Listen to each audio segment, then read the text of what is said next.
Hey guys, it's Michael from My Account Beans. The purpose of this playlist is to help you, the small business owner, do your own bookkeeping in Xero. If you like these videos, please like, comment and subscribe, and we'll see you on the next one. Okay guys, when you first log in, you'll land on the Xero Dashboard. Think of this like your business homepage.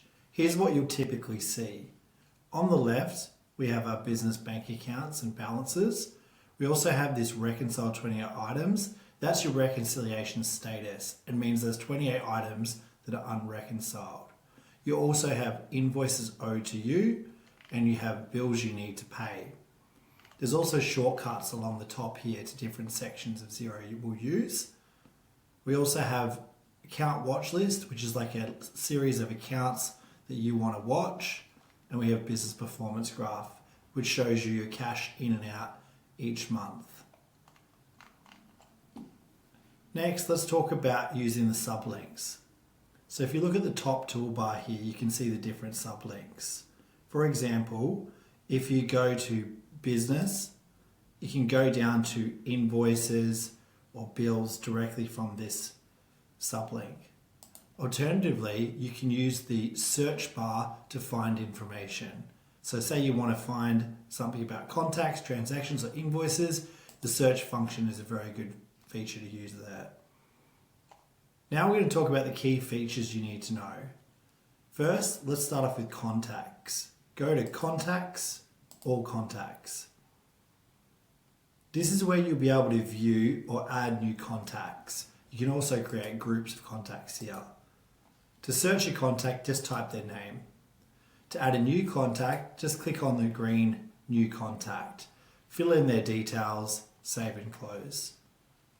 In Xero, contacts are set up as a single contact. And then if you sell to a contact, Xero will consider them a customer. And if you buy from that contact, Xero consider them a supplier. So you don't have to set them up as customers or suppliers.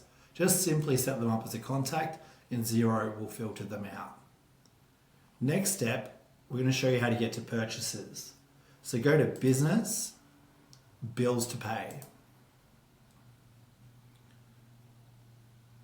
This section is where you can track your bills you've paid in the past, as well as the bills you need to pay now. Click on the awaiting payment tab. This will show you your current bills that you need to pay.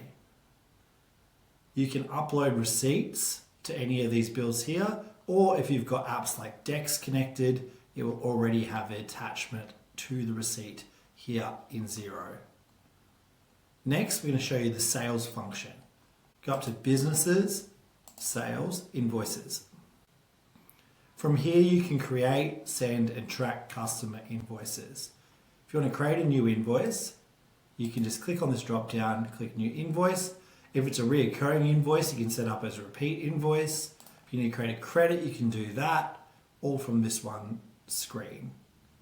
Additionally, if you want to send statements, you can send them straight from here with this tab. Now we're going to show you payroll and super. So click up on payroll and click on pay employees. This is the section where you draft new pay run. To add a new pay run, you would just add a new pay run here, select the period, click next, and go through the process of finalizing the pay run.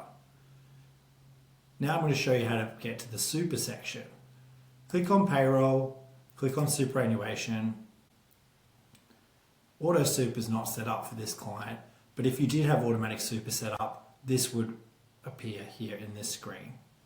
Hey guys, we hope you enjoyed this playlist. If your business is growing and you're finding it's too difficult to do your own bookkeeping, it's time to call an accountant. We'll leave our website and the link in the description below and we'll have a chat and see if we can help you out.